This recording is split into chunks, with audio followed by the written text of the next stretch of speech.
میرے بھائیوں، آج الحمدللہ شیرشاہ آبادی برادری میں ہم بڑے فخر کے ساتھ کہتے ہیں کہ صاحب ہم لوگ اہل حدیث ہیں۔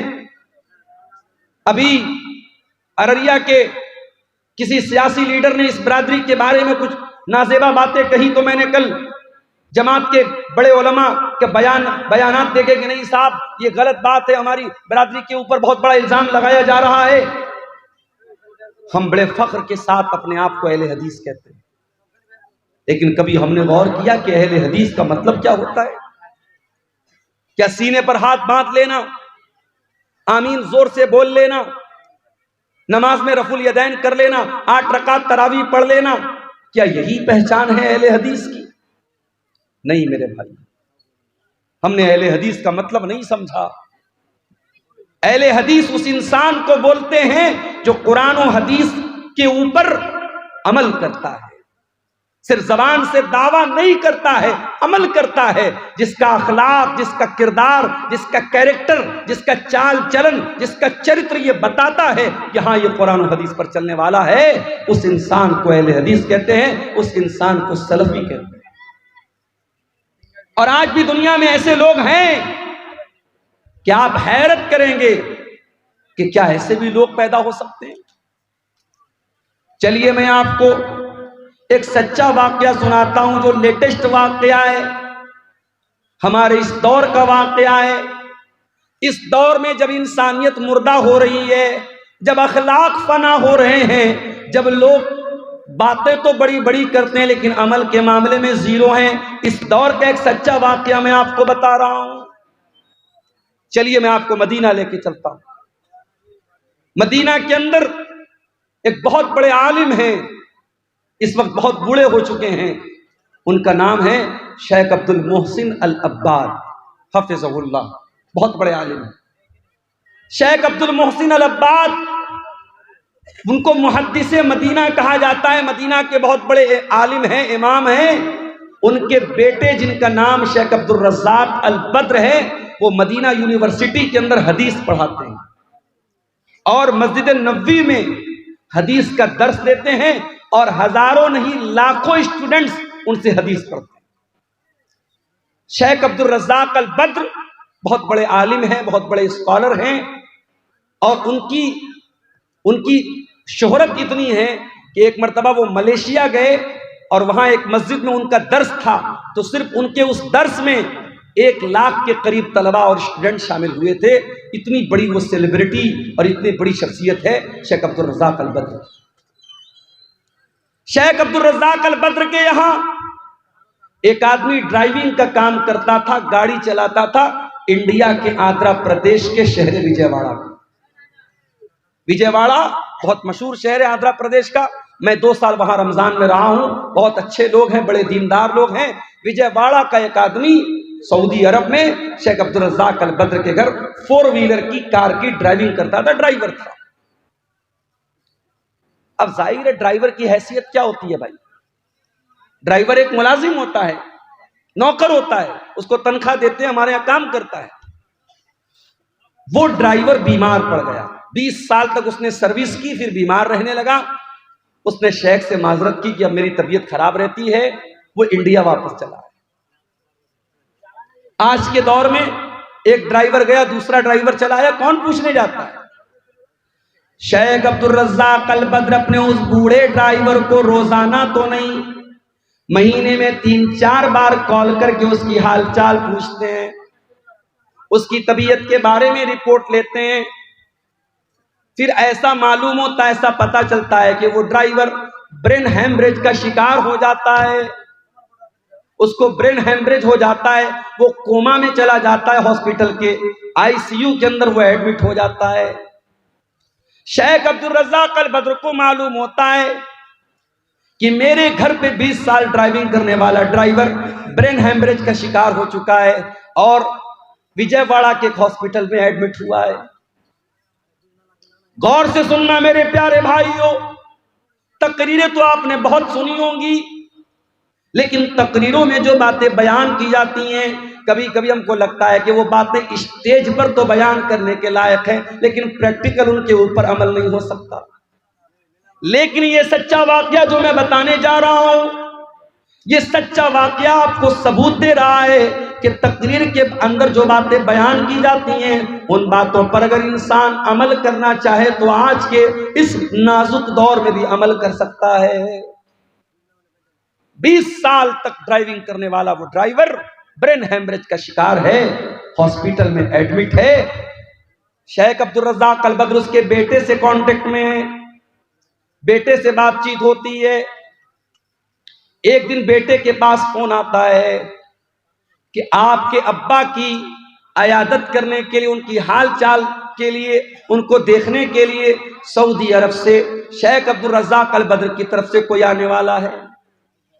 بیٹا سوچتا ہے اتنی بڑی ہستی ہیں، پیسے والے بھی ہیں اور بہت بڑے عالم بھی ہیں، ہو سکتا ہے اپنے کسی نوکر چاکر کو بھیج دے میرے ابا کی حال چال لینے کے لیے۔ وہ دن طے ہو جاتا ہے، ٹائم طے ہو جاتا ہے، اور اس ڈرائیور کا بیٹا اپنے علاقے کے ایئرپورٹ پر جب پہنچتا ہے، کیا دیکھتا ہے؟ اس ایئرپورٹ پر پہنچنے کے بعد وہ کیا دیکھتا ہے کہ شیخ عبدالرزاق البدر خود فلائٹ سے تشریف لائے ہوئے ہیں۔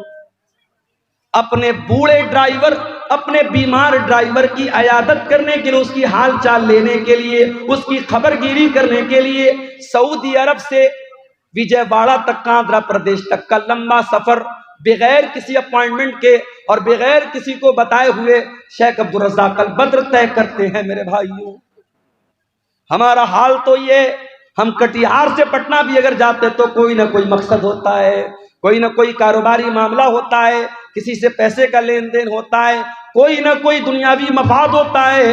میرے پیارے ساتھیوں، جس دور میں انسان کسی کو بے مطلب سلام بھی نہیں کرتا ہے، ایسے دور میں کیا ایسا بھی اخلاق مل سکتا ہے؟ میرے پیارے بھائیوں، سعودی عرب کی سرزمین سے شیخ عبدالرزاق البدر فلائٹ کے ذریعے آتے ہیں۔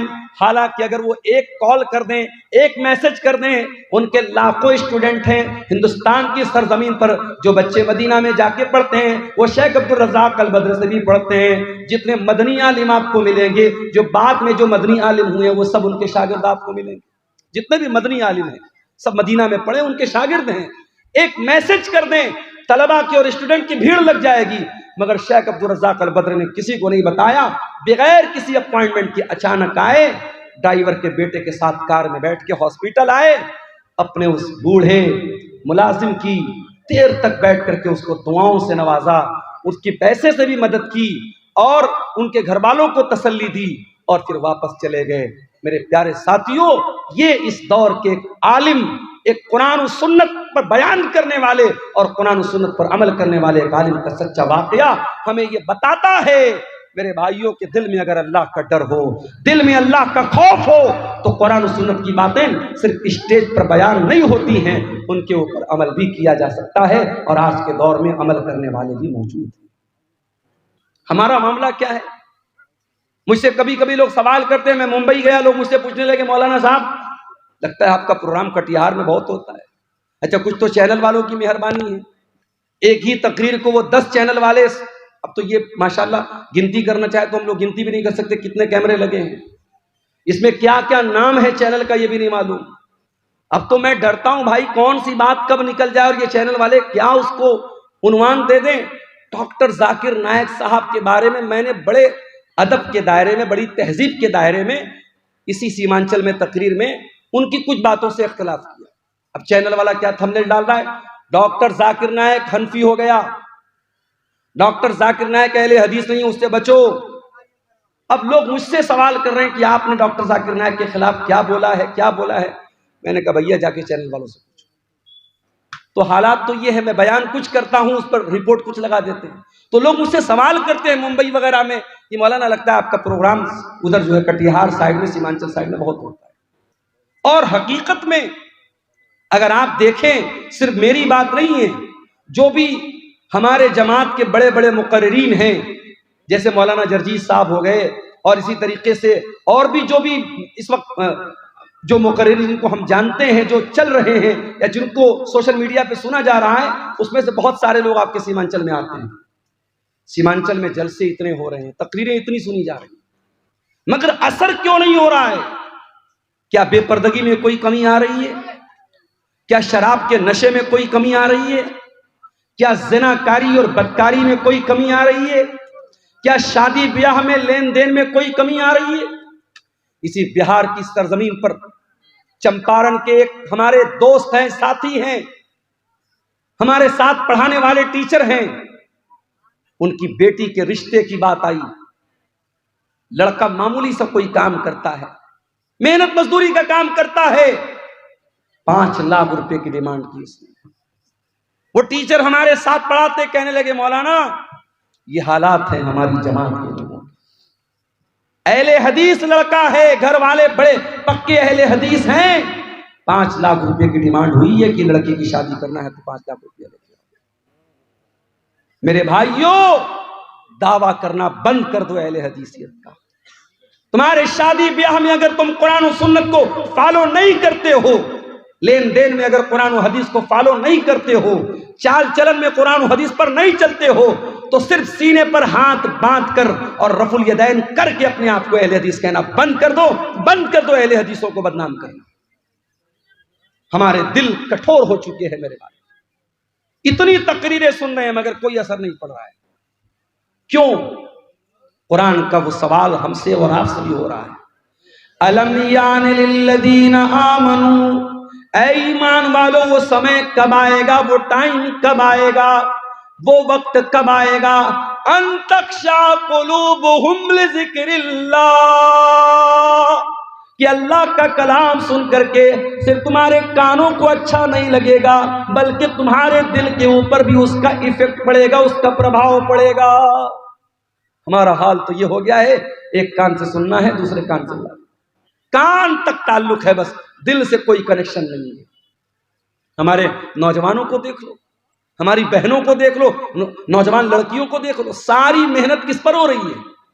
شریر پر ہو رہی ہے، چہرے پر ہو رہی ہے۔ لڑکوں کو دیکھو، جم جا رہے ہیں، چکن کھا رہے ہیں، مٹن کھا رہے ہیں، کیوں صاحب باڈی بن جائے۔ لڑکیوں کو دیکھو، آدھا گھنٹہ آئینے کے سامنے کھڑی ہیں، کیا کر رہی ہے؟ میک اپ کر رہی ہیں۔ بیوٹی پارلر میں دلہن جاتی ہے، جانے کے ٹائم جو ہے وہ اس کا کلر کچھ اور ہوتا ہے، آنے کے ٹائم کلر کچھ اور ہوتا ہے، ڈیزائن پورا بدل جاتا ہے۔ آپ دیکھ لیں، میک اپ پر اتنی محنت ہو رہی ہے، لیکن اس پر کوئی محنت نہیں ہو رہی ہے۔ اللہ تعالیٰ کے یہاں جس چیز کی ویلیو ہے میرے بھائیوں، فیس کی ویلیو نہیں ہے، اللہ کے یہاں ہماری باڈی کی ویلیو نہیں ہے، اللہ تعالیٰ کے ہمارے دل کی ویلیو ہے۔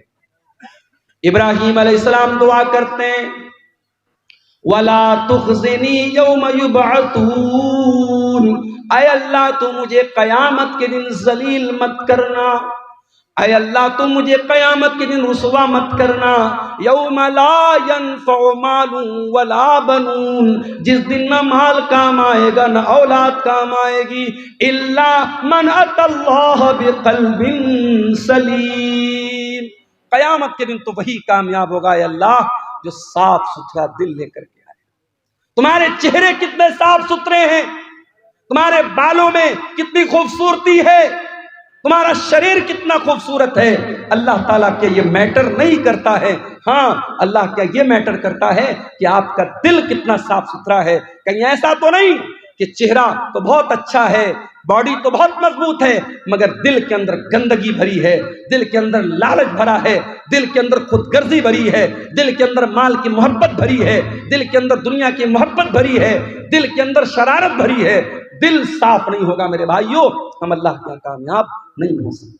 دل پر محنت کرو، دل پر محنت کرو۔ اسی لیے اللہ قرآن کے پہلے پارے میں کہتا ہے، یہودیوں کا ذکر کرتے ہوئے، جب یہودیوں نے اللہ تعالیٰ کی بہت نافرمانی کی، بہت گناہ کیا، اللہ نے فرمایا ثم قست قلوبکم من بعد ذالک فہی کالحجارۃ او اشد قسوہ، اے یہودیوں تمہارے دل پتھروں سے زیادہ کٹھور ہو چکے ہیں، پتھروں سے زیادہ سخت ہو چکے ہیں۔ وَإِنَّ مِنَ الْحِجَارَةِ لَمَا يَتَفَجَّرُ مِنْهُ الْأَنْهَارُ، ارے پتھر بھی کچھ ایسے ہوتے ہیں کہ پتھر کے اندر سے نہریں بہتی ہیں۔ وَإِنَّ مِنْهَا لَمَا يَشَّقَّقُ فَيَخْرُجُ مِنْهُ الْمَاءُ، پتھر تو کچھ ایسے بھی ہوتے ہیں کہ پتھر پر جب بار بار پانی کی بوندیں پڑتی ہیں تو پتھر میں سوراخ ہو جاتا ہے اور پتھر سے پانی رس رس کر کے بہنے لگتا ہے۔ اے یہودیو، اے اہل کتاب، تم نے اتنا اللہ کو ناراض کیا ہے، اتنے غلط کام کیے ہیں، اتنے اللہ کو ناراض کرنے والے کام کیے ہیں کہ تمہارے دل تو پتھروں سے زیادہ سخت ہو۔ قرآن نے تو یہودیوں کے بارے میں کہا تھا۔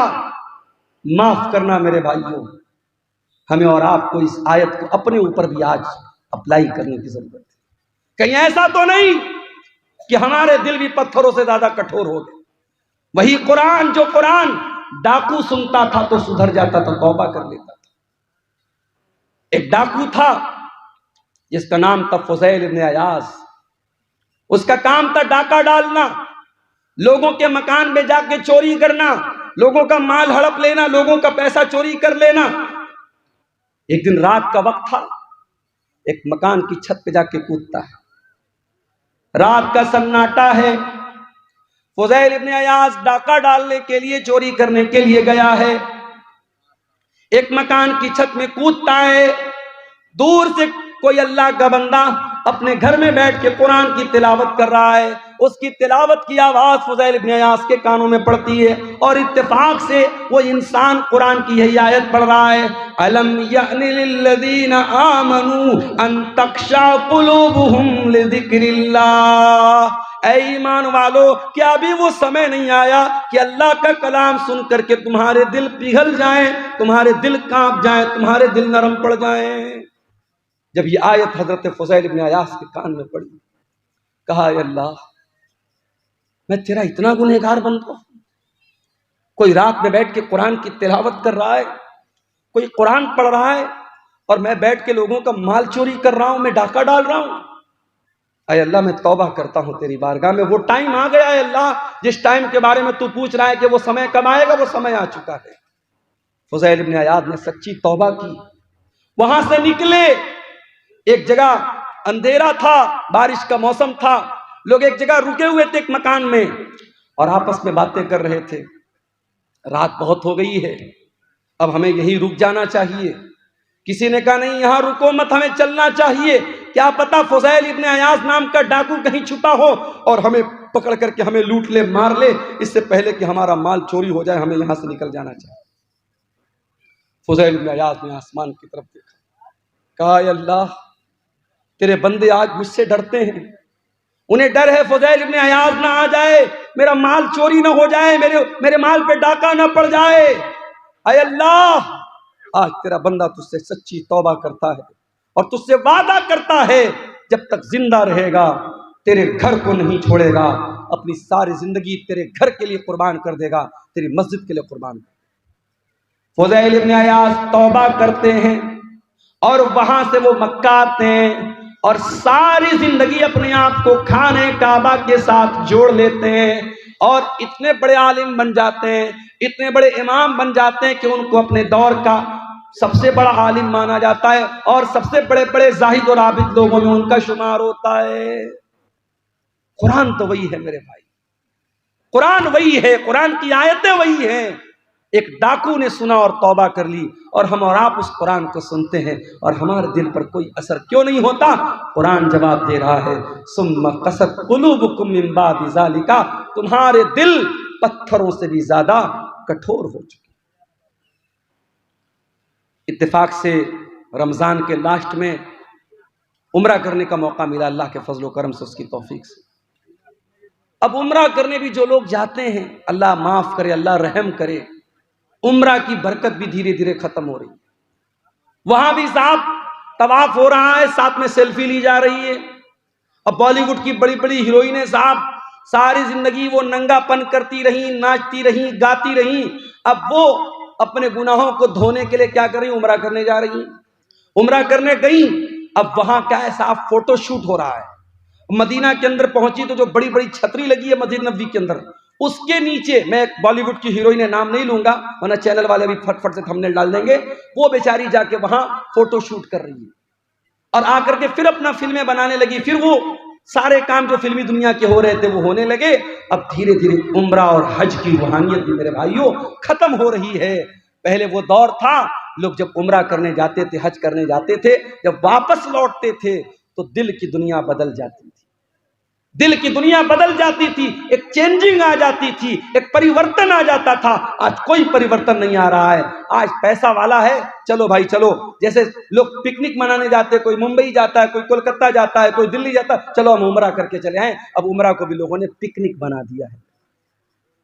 سچے دل سے کوئی عمرہ کرے, اگر کوئی اپنے حلال کمائی سے اور سچے دل سے کوئی حج اور عمرہ کرے, اللہ کے نبی نے فرمایا کہ لگاتار حج اور عمرہ کرنے سے انسان کے گناہ مٹ جاتے ہیں اور انسان کی غربت اور فقر و فاقہ ختم ہوتا ہے, انسان کے مال میں برکت ہوتی ہے. مگر افسوس ہمارے دل اتنے کٹھور ہو چکے ہیں کہ آج ہم اور آپ عمرہ کرنے اور حج کرنے جا رہے ہیں تو وہاں بھی ہم دنیا داری کر رہے ہیں. میرے پیارے ساتھیوں, یہ دل کے کٹھور ہونے کی علامت. حرم کے اندر آج بھی جب قرآن پڑھا جاتا ہے, اللہ کی قسم کھا کر کے کہتا ہوں, آپ بہار کے سیمانچل کے رہنے والے, آپ کو عربی زبان تو نہیں آتی ہوگی, عام طور سے آپ عربی زبان کا مطلب نہیں جانتے ہوں گے, مگر امام جب حرم کے اندر قرآن پڑھتا ہے ایسا لگتا ہے کہ قرآن ہمارے دلوں کو چیر رہا ہے. جب عذاب کی آیتیں آنے لگتی ہیں, جب جہنم کی آیتیں آنے لگتی ہیں اور حرم کا امام اس آیت کے اوپر رونے لگتا ہے, میں دیکھتا ہوں مسلیان بھی رونے لگتے ہیں, میں دیکھتا ہوں اس میں افریقہ کا کالا بھی رو رہا ہے, اس میں یورپ کا گورا بھی رو رہا ہے, اس میں بنگلہ دیش کا بنگالی بھی رو رہا ہے, اس میں انڈیا کا انڈین بھی رو رہا ہے. جن کی زبان عربی نہیں ہے, جن کو عربی زبان نہیں آتی ہے, جو عربی زبان کو نہیں سمجھتے, مگر قرآن کی ایسی کیفیت ہے میرے بھائیوں, قرآن کا ایسا اثر ہے کہ قرآن ڈائریکٹ دل پر اثر کرتا ہے. اسی لیے میں اکثر اپنے نوجوانوں سے کہتا ہوں کہ کیا میوزک کے چکر میں پڑے ہو, کار چلا رہے ہو میوزک بجا رہے ہو. ابھی میرا ایک پروگرام تھا دربھنگا میں, اب ڈرائیور بیچارہ غیر مسلم تھا, رات کا ٹائم تھا, مجھے جلدی نکلنا بھی تھا, صبح کلاس بھی کرنی تھی. ڈرائیور نے کہا مولانا صاحب اگر اجازت ہو تو گانا بجا لوں. میں نے کہا بھائی تو بڑا گڑبڑ معاملہ ہے یار, اب تم مجھ سے گانا بجانے کی اجازت مانگ رہے ہو. میں نے کہا دیکھیے رات کا سمے ہے, آپ کو بھی نیند لگ رہی, تقریر کر کے آپ تھکے ہارے ہیں, اور میں اگر کچھ بجاؤں گا نہیں تو مجھے بھی نیند آنے لگے گی, پھر ایکسیڈنٹ ہو سکتا ہے. میں نے کہا اچھا چلو ٹھیک ہے, تم گانا بجانا چاہتے ہو بجا لو, ہلکی آواز میں بجاؤ, میں پیچھے لیٹ جاتا ہوں, سو جاتا ہوں. تو یہ غیر مسلم کر رہا ہے, چلو بھائی اس کا کوئی اسلام سے تعلق نہیں ہے, مگر مسلمان ڈرائیوروں کو میں دیکھتا ہوں, مسلمان لڑکوں کو دیکھتا ہوں, ان کے کار کا جو ساؤنڈ سسٹم ہوتا ہے اس میں اگر کبھی کبھی ایسا بھی ہوتا ہے نا, میرے سامنے تو گانا نہیں بجاتے ہیں, کبھی کبھی غلطی سے بجنے لگتے جلدی سے بند کر دیتے. تو گانا بجا رہا ہے ہمارا نوجوان, یہ نہیں سوچتا ہے اگر کار چلاتے ہوئے اللہ نہ کرے ایکسیڈنٹ ہو گیا, موت آ گئی, اسی حال میں ہم مر گئے, تو قیامت کے دن جب ہم اٹھیں گے تو اس دن بھی گانا سنتے ہوئے اور گانا بجاتے ہوئے اٹھیں گے. یہ کتنی بدنصیبی کی موت ہوگی, کتنے افسوس کی موت ہوگی. کانوں میں ایئر فون ٹھوس کے اور کانوں میں ایئر پورٹ ٹھوس کر کے وہ گانا سن رہا ہے, اللہ نہ کرے اسی حال میں اگر روح نکل گئی اور دل کی دھڑکن بند ہو گئی تو کیا حال ہوگا تیرا. اس لیے کہ اللہ کے نبی فرماتے ہیں ان العبد یبعث علی ما مات علی, بندہ جس حال میں مرے گا اسی حال میں قیامت کے دن اٹھایا جائے گا. جو قرآن پڑھتے ہوئے مرے گا وہ قرآن پڑھتے ہوئے اٹھایا جائے گا, جو گانا سنتے ہوئے مرے گا وہ گانا سنتے ہوئے اٹھایا جائے گا, جو گندی ویڈیو دیکھتے ہوئے مرے گا وہ گندی ویڈیو دیکھتے ہوئے اٹھے گا, جو زنا کرتے ہوئے مرے گا وہ زنا کرتے ہوئے اٹھے گا, جو شراب پیتے ہوئے مرے گا وہ شراب پیتے ہوئے اٹھے گا, جو حلال کام کرتے ہوئے مرے گا وہ حلال کام کرتے ہوئے اٹھے گا.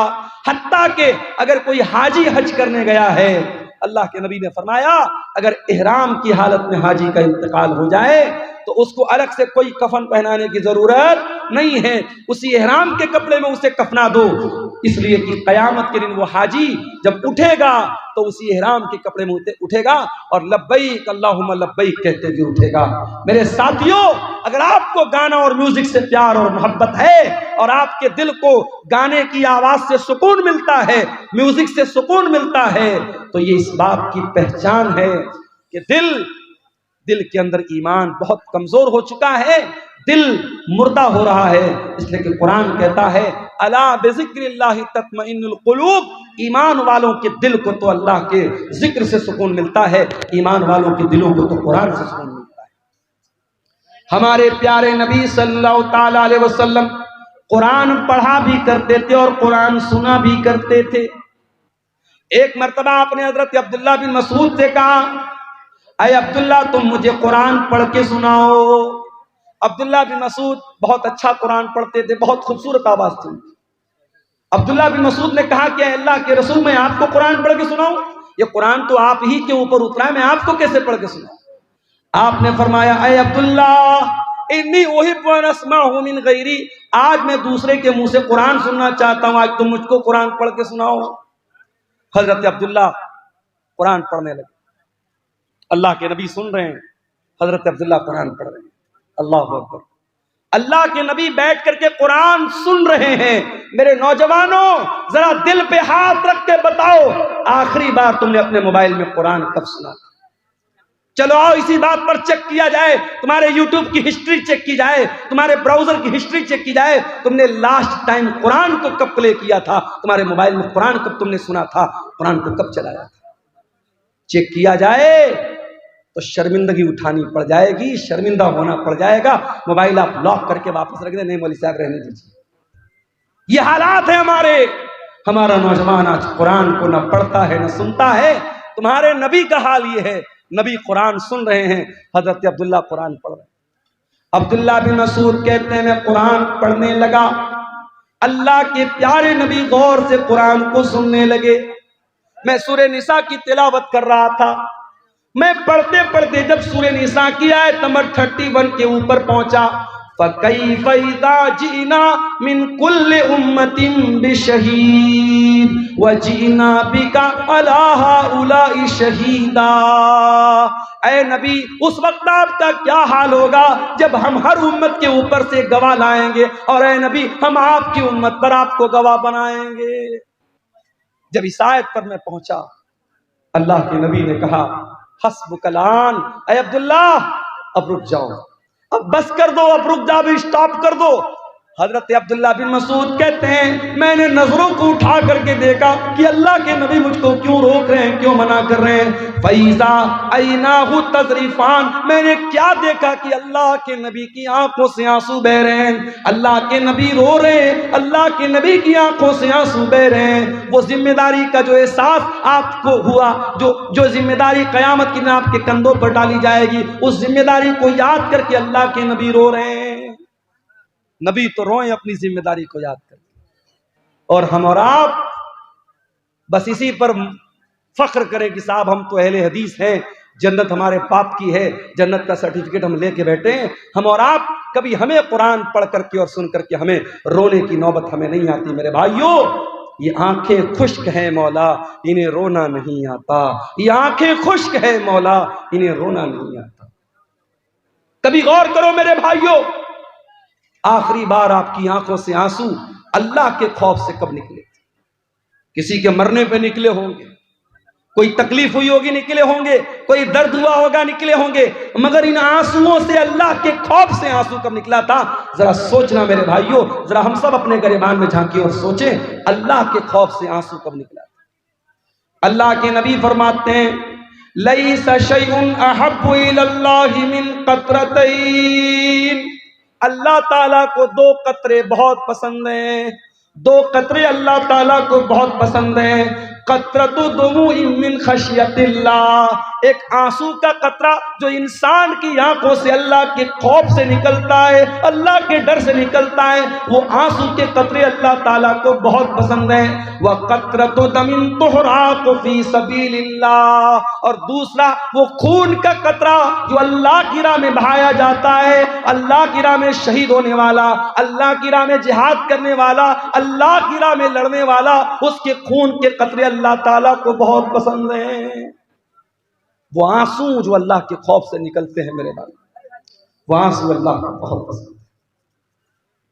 اللہ کے پیارے نبی فرماتے ہیں، بخاری اور مسلم کی روایت ہے، قیامت کا دن ہوگا، سورج 1 میل کی دوری پر ہوگا، لوگ گرمی سے پسینے سے بے حال ہوں گے، سبعۃ یظلھم اللہ، 7 طریقے کے بندے اللہ تعالیٰ کے ایسے ہوں گے جن کو اللہ تعالیٰ اپنے عرش کا سایہ دے گا۔ ان 7 خوش نصیب بندوں میں ایک بندہ وہ بھی ہوگا وَرَجُلٌ ذَكَرَ اللَّهَ خَالِيًا فَفَاضَتْ عَيْنَاهُ، اللہ کا وہ بندہ جس نے تنہائی میں، اکیلے میں، بند کمرے میں بیٹھ کر کے اللہ کو یاد کیا، اپنے گناہوں کو یاد کیا، اپنے پاپوں کو یاد کیا، اپنی نافرمانیوں کو یاد کیا، اور اس کی آنکھوں سے آنسو بہ پڑے، وہ رونے لگا۔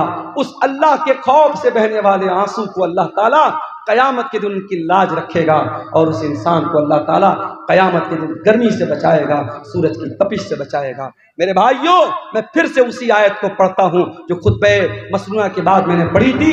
قرآن سوال کر رہا ہے ہم سے اور آپ سے، الم یعن للذین آمنوا ان تخشع قلوبہم لذکر اللہ، اے ایمان والو، کیا ابھی وہ سمے نہیں آیا کہ اللہ کا کلام سن کر کے تمہارے دل پگھل جائے؟ میرے پیارے نوجوان ساتھیوں، تم سے بھی ایک بات کہنی ہے، نوجوانی بڑی خطرناک عمر ہوتی ہے۔ شیطان سب سے زیادہ اگر کسی عمر کے اندر انسان کو بہکاتا ہے تو جوانی میں بہکاتا ہے۔ جتنا گناہ انسان جوانی میں کر لے گا بڑھاپے میں نہیں کر پائے گا۔ شراب انسان عام طور سے جوانی میں پیتا ہے، زناکاری کے اڈے عام طور سے جوانی میں آباد ہوتے ہیں، ٹائم کا غلط استعمال عام طور سے جوانی میں انسان کرتا ہے۔ جب انسان 50 سال کا ہو جاتا ہے، 60 سال کا ہو جاتا ہے تو آٹومیٹک اس کو یہ احساس ہو جاتا ہے اب تو مرنے والا ہوں، اب تو قبر میں جانے والا ہوں، تب تو انسان آٹومیٹک سدھر جاتا ہے۔ اصل جو سدھرنے کی عمر ہے وہ تو جوانی کی عمر ہے، جو توبہ کرنے کی عمر ہے، جو اللہ سے معافی مانگنے کی عمر ہے، معاف کرنا، وہ 20 سے 40 سال کے بیچ کی عمر۔ فارسی کا ایک شاعر کہتا ہے، در جوانی توبہ کردن شیوہ پیغمبری، وقت پیری گرگ ظالم می شود پرہیزگار۔ جوانی میں توبہ کرنا نبیوں کا طریقہ ہے، بڑھاپے میں تو بھیڑیا بھی شریف بن جاتا ہے۔ جب پیٹ میں آنت نہیں، منہ میں دانت نہیں، تب شریف بن گئے تو کون سا کمال۔ میرے پیارے نوجوان ساتھیوں، آج اپنی جوانی کا غلط استعمال کرنے کے پہلے سوچ لینا کہ اللہ تعالیٰ کیا اس کا حساب دینا پڑے گا۔ گناہ کی لذت تو آج مل جائے گی، گناہ کا مزہ تو مل جائے گا، مگر اس گناہ کے بعد اس کا جو اثر تمہاری زندگی پر پڑے گا، جو پچھتاوا تمہیں ہوگا، اس پچھتاوے کے بعد تمہارے سامنے کوئی راستہ نہیں ہوگا۔ اس لیے کہ میرے نوجوان بھائیوں، اس بات کی کوئی گارنٹی نہیں ہے کہ آج آپ نوجوان ہیں کل آپ بڑھاپے تک زندہ رہیں گے۔ کیا گارنٹی؟ اپنی آنکھوں سے میں نے دیکھا ہے، بالکل جوان آدمی، ہمارے یو پی کے اندر بنارس سے 100 کلومیٹر دور ہے الہ آباد۔ الہ آباد میں بالکل نوجوان ینگ لڑکا مجھے ملتا ہے، پیشے سے ڈاکٹر ہے، اور میری عادت ہے اگر تقریر میں کوئی ویل کوالیفائڈ، ویل ایجوکیٹڈ، پڑھا لکھا اگر انسان اگر ملنے آتا ہے، میں بڑی توجہ سے ملتا ہوں، کیونکہ آج کے اس دور میں پڑھے لکھے لوگ اور جو ہے سماج میں جن کا ایک مقام اور اسٹیٹس ہے، اس طریقے کے لوگ اگر پروگرام میں آ رہے ہیں اور علماء سے ملنے آ رہے ہیں، یہ بڑی بات ہے۔ ایسے لوگوں کا ہمیں ویلکم کرنا چاہیے، استقبال کرنا چاہیے۔ نوجوان لڑکا ہے 20-22 سال کا، ملنے آتا ہے، مولانا آپ کی تقریر بہت شوق سے سنتا ہوں، بڑی محبت کرتا ہوں، نمبر کا آدان پردان ہوتا ہے، بیچ بیچ میں کبھی کبھی واٹس ایپ بھی کرتا ہے، فیس بک بھی چلاتا تھا وہ لڑکا۔ پھر ایک دن اس کے فیس بک پر ایک پوسٹ آئی، میں بہت بیمار ہوں، میرے لیے دعا کیجئے گا، میں بہت بیمار ہوں۔ اس کے بعد اس پوسٹ کے ڈالنے کے بعد تقریباً 1-2 ہفتے کے بعد خبر آتی ہے کہ ڈاکٹر فلاں صاحب جو الہ آباد کے رہنے والے ہیں، بلڈ کینسر ہو گیا، انتقال ہو گیا۔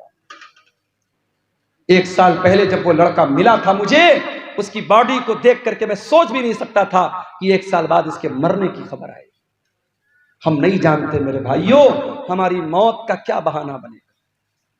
ہمارے اتر پردیش ہی کے ایک نوجوان عالم دین تھے، مولانا عبد الرحمن سلفی، ممبئی کے اندر ایک مسجد میں امامت کراتے تھے۔ کئی پروگراموں میں ہم لوگوں نے ساتھ میں پروگرام کیا، بنگال میں اور اسی طریقے سے ممبئی میں، اور 1 سال رمضان میں تفسیر کا بیان کرنے کے لیے کرنول شہر میں، آندھرا پردیش میں میں نے بات کر کے ان کو وہاں پہ اپوائنٹ کیا تھا، وہاں پر بھی وہ گئے تھے، بڑی محبت کرتے تھے مجھ سے، میں بھی محبت کرتا تھا ان سے۔ ایک پروگرام میں ممبئی سے پونا جاتے ہیں، اور پونا کا پروگرام کر کے چونکہ مسجد کی امامت کہتے دنیا کی سب سے ٹف ڈیوٹی ہوتی ہے مسجد کی امامت۔ دنیا کی اور ڈیوٹی میں 8 گھنٹہ ڈیوٹی کرنا ہے، 10 گھنٹہ ڈیوٹی کرنا ہے، 12 گھنٹہ ڈیوٹی کرنا ہے، مگر مسجد کے امام کو 24 گھنٹے ڈیوٹی کرنا ہے۔ فجر کی نماز میں سارا محلہ نہ آئے کوئی مسئلہ نہیں ہے، مولوی صاحب کیوں نہیں آئے، مولوی صاحب کیوں نہیں آئے، مولوی صاحب شادی شدہ ہیں، بیوی کے ساتھ رہتے ہیں، ہو سکتا ہے ناپاک ہوئے ہوں، طبیعت ٹھیک نہ رہی ہو، رات میں نہانے کا موقع نہ ملا ہو، پانی گرم کرنے کا موقع نہ ملا ہو، کوئی بھی وجہ رہی ہو، نہیں صاحب امام صاحب کی تنخواہ کاٹی جائے گی، فجر کی نماز میں کیوں نہیں آئے۔ یہ آج کیا ہو رہا ہے، میں سمجھ رہا ہوں بارش کا موسم ہے، دھیرے دھیرے یہاں بارش کی بوندیں ہمارے یوٹیوبر حضرات کے موبائلوں پر بھی چھو رہی ہے، بہت لمبا ٹائم نہیں لوں گا آپ سے، کچھ دیر اور صبر کر لیجئے، قرآن و حدیث کی باتیں ہیں، انشاءاللہ فائدہ ہوگا۔ میرے بھائیوں، آج سب سے ٹف ڈیوٹی اگر کسی کی ہے تو امام کی ڈیوٹی۔ مولانا عبد الرحمن سلفی بالکل ینگ ایج کے 2 چھوٹے چھوٹے بچوں کے باپ ہیں، میں ان کے گاؤں میں بھی گیا ہوں، اتر پردیش میں سدھارتھ نگر میں ان کا گاؤں ہے۔ پونا میں پروگرام ہوا، رات ہی میں ان کو ممبئی واپس آنا ہے کیونکہ فجر کی نماز بھی ان کو پڑھانی ہے۔ وہاں ممبئی اور پونا کے بیچ میں ٹیکسی چلتی ہے، اور بڑی اسپیڈ میں وہ ٹیکسی والے چلاتے ہیں کیونکہ ان کو رات میں جلدی جلدی ممبئی سے پونا، پونا سے ممبئی کرنا رہتا ہے، زیادہ پیسہ کمانا رہتا ہے۔ ڈرائیور نے بے حساب گاڑی چلائی، بڑی اسپیڈ میں گاڑی چل رہی تھی، 100-150 کی اسپیڈ میں گاڑی چل رہی تھی۔ ایک جگہ راستے میں جو ڈیوائیڈر ہوتا ہے، اس ڈیوائیڈر میں لے جا کے ڈرائیور نے پوری اسپیڈ میں گاڑی ٹھوک دی، گاڑی کے اندر 10 لوگوں میں سے 7 لوگ آن دا اسپاٹ انتقال کر گئے۔ مولانا عبد الرحمن سلفی اللہ رحمت مغفرت فرمائے، آن دا اسپاٹ ان کا انتقال ہو گیا، پورا سر پچک گیا، اور بڑی مظلومانہ طریقے سے ان کی موت ہو گئی۔ کیا وہ پونا جانے کے پہلے انہوں نے سوچا تھا کہ میرے ساتھ ایسا ہو جائے؟ ہم نہیں جانتے میرے بھائی، کون سا ایکسیڈنٹ، کون سی بیماری، کون سا بہانہ ہماری زندگی کی سانسوں کی ڈور کو ختم کر دے گا، ہمارا دل دھڑکنا بند ہو جائے گا۔ میرے بھائیوں، زندگی کا ناجائز استعمال مت کرو، جوانی کی ان گھڑیوں کا مس یوز مت کرو۔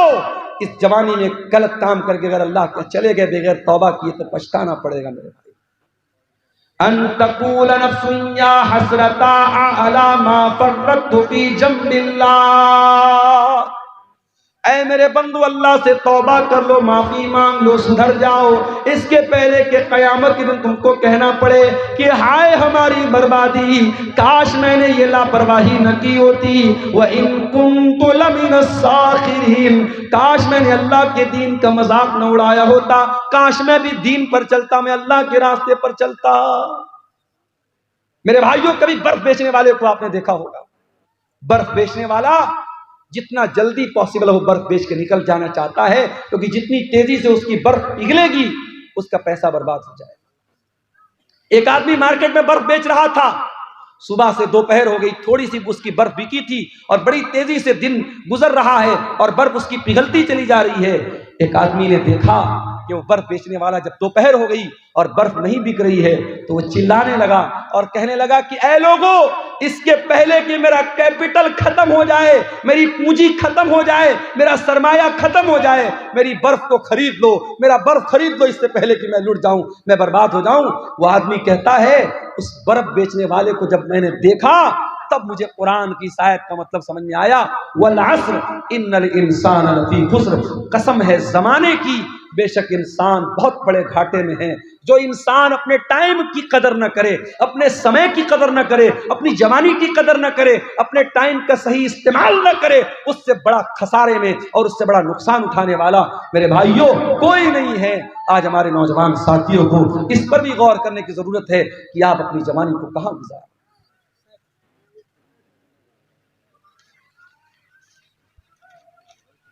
قرآن کا وہ سوال ہم سے اور آپ سے ہو رہا ہے میرے بھائی، أَلَمْ يَعْنِ لِلَّذِينَ آمَنُوا أَن تَخْشَعَ قُلُوبُهُمْ لِذِكْرِ اللَّهِ، کیا ایمان والوں کے لیے ابھی وہ سمے نہیں آیا کہ اللہ کا کلام سن کر کے ان کے دل پگھل جائیں، نرم پڑ جائیں؟ آج ہمارے دل اتنے کٹھور ہو چکے ہیں، مردے کو دفنانے کے لیے قبرستان میں لے کر کے جاتے ہیں، اپنے ہاتھوں سے کفناتے ہیں، دفناتے ہیں، مٹی دیتے ہیں، پھر بھی ہم کو یہ احساس نہیں ہوتا کہ ایک دن ہمارے ساتھ یہی ہونے والا ہے۔ میرے پیارے بھائیوں، آج بند کمرے میں لائٹ کو بند کر دیا جائے، پنکھا بند کر دیا جائے، کمرہ بند کر دیا جائے، چاروں طرف سے پیک کر دیا جائے اور اس کمرے میں ہم کو رکھا جائے، ہمارا دم گھٹنے لگے گا، ہم بے چین ہو جائیں گے۔ او لوگوں، ذرا تصور کرو، ذرا غور کرو، قبر کے اندر جب آپ جائیں گے میرے بھائیوں، ہم اور آپ جائیں گے، اس قبر کے اندر ہمیں رکھا جائے گا اور مٹی ڈال کر کے لوگ چلے جائیں گے۔ نہ وہاں کوئی لائٹ ہوگی، نہ وہاں کوئی اے سی ہوگا، نہ وہاں کوئی کولر ہوگا، نہ وہاں کوئی پنکھا ہوگا۔ وہاں اگر اے سی اور کولر اور روشنی ملے گی، ہمارے ایمان کی بدولت ملے گی، ہماری نیکیوں کی بدولت ملے گی۔ میرے بھائیوں، دنیا میں اے سی بہت لگوایا آپ نے، دنیا میں پنکھا بہت لگوایا آپ نے، دنیا میں لائٹنگ بہت لگوائی آپ نے، قبر میں وہ لائٹنگ کیسے ملے گی؟ ذرا اس پر بھی غور کرو میرے پیارے ساتھیوں۔ آج دل کی کٹھورتا کا یہ حال ہے، دل کی سختی کا یہ حال ہے کہ قبرستان میں مردے کو دفنانے کے ٹائم بھی ہماری آنکھوں سے نہ آنسو بہتا ہے، نہ ہمارے دل پر کوئی اثر پڑتا ہے۔ اللہ کے پیارے نبی ایک انصاری صحابی کے جنازے میں جاتے ہیں، جنازے کو قبر میں اتارا جا رہا ہے، لاش کو قبر میں اتارا جا رہا ہے، اور اللہ کے پیارے نبی قبر کی ایک سائیڈ میں بیٹھے ہوئے ہیں اور آپ کے آس پاس صحابہ بھی بیٹھے ہوئے ہیں۔ اچانک اللہ کے نبی نے قبر کی طرف دیکھا اور قبر میں ہونے والا جو عذاب ہے، قبر میں ہونے والے جو حالات ہیں، ان کے بارے میں سوچ کر کے اللہ کے نبی رونے لگے۔ اتنا روئے، حدیث کے الفاظ حتی بل الثری، آپ کے آنسوؤں سے اس جگہ کی زمین بھیگ گئی، وہاں کی مٹی بھیگ گئی، اور آپ نے اس قبر کی طرف اشارہ کر کے فرمایا لمثل ھذا فاعدوا یا اخوانی، اے میرے صحابہ، اس قبر کی تیاری کرو، یہاں تم کو جانا ہے، اس قبر میں تم کو جانا ہے، یہاں تم کو حساب دینا ہے، تیاری کرنا ہے تو اس قبر کی تیاری کرو۔ میرے پیارے ساتھیوں، آج حالات یہ ہیں، میں آپ کے کٹیہار کا حال نہیں جانتا، میں آپ کے پورنیہ ارریہ کا حال نہیں جانتا، مگر بنارس کے قبرستانوں میں میں نے دیکھا کہ بہت سارے نوجوان قبرستان پہ بیٹھ کر جوا کھیلتے ہیں، بہت سارے نوجوان قبرستان پہ بیٹھ کے شراب پیتے ہیں، بہت سارے نوجوان موبائل پر گندی ویڈیو دیکھتے ہیں۔ یعنی جہاں ہمارے مردے دفن ہیں، جہاں اپنے اپنے عمل کے حساب سے قبر میں ان کے ساتھ معاملہ ہو رہا ہے، اس قبرستان میں بیٹھ کر کے بھی آج انسان اللہ کو یاد نہیں کرتا ہے، موت کو یاد نہیں کرتا ہے۔ الم یعن للذین آمنوا ان تخشع قلوبہم لذکر اللہ، اے ایمان والو، کیا ابھی وہ سمے نہیں آیا کہ اللہ کا کلام سن کر کے تمہارے دل پگھل جائیں؟ عثمان غنی کو دیکھو میرے پیارے ساتھیوں، کیا ہوا؟ تھوڑا دھیرے دھیرے بات کریں۔ عثمان غنی کون ہے؟ نبی کے داماد ہیں، نبی کے دوہرے داماد ہیں، نبی کی دو بیٹیاں ان کے نکاح میں آئی ہیں۔ عثمان غنی وہ عثمان ہے، ہر موقع پر اللہ کے دین کے لیے، مسجد کے لیے، نبی کے مدرسے کے لیے، نبی کے صحابہ کو پانی پلانے کے لیے، اسلام کی راہ میں لٹانے کے لیے عثمان غنی اپنی دولت کا منہ کھول دیتے ہیں۔ عثمان غنی نے کبھی اپنے قدم کو پیچھے نہیں رکھا۔ وہ عثمان غنی جن کا نام لے کر کے نبی نے کہا تھا ما ذر عثمان ما عمل بعد اليوم قط، عثمان نے اتنا اللہ کی راہ میں دے دیا ہے، عثمان کا کوئی گناہ بھی اس کا کچھ بگاڑ نہیں سکتا ہے۔ وہ عثمان غنی جب قبرستان سے گزرتے تھے، زار و قطار رونے لگتے تھے۔ کسی نے پوچھا کہ اے عثمان کیا بات ہے، جنت کی بات آتی ہے تو آپ نہیں روتے ہیں، جہنم کی بات آتی ہے تو آپ نہیں روتے ہیں، قبرستان کو دیکھ کر کے کیوں رونے لگتے ہیں؟ عثمان غنی کہتے ہیں او لوگو، میں نے اپنے پیارے نبی کو یہ فرماتے ہوئے سنا ہے ان القبر اول منزل من منازل الاخرہ، یہ قبر آخرت کی پہلی سیڑھی ہے، قبر آخرت کی پہلی منزل ہے، جس نے اس منزل کو پار کر لیا اس کے لیے آگے کی منزل آسان ہے۔ اے لوگو، جب میں قبر کو دیکھتا ہوں مجھے اپنی آخرت یاد آ جاتی ہے اور میں اپنے آنسوؤں پر کنٹرول نہیں کر پاتا ہوں۔ آج ہمیں اور آپ کو کیا قبرستان پہ جا کے موت یاد آتی ہے؟ نہیں یاد آتی۔ آج تو قبرستان اور قبر پر بھی آج میلہ لگتا ہے۔ آپ کو یقین نہ آئے،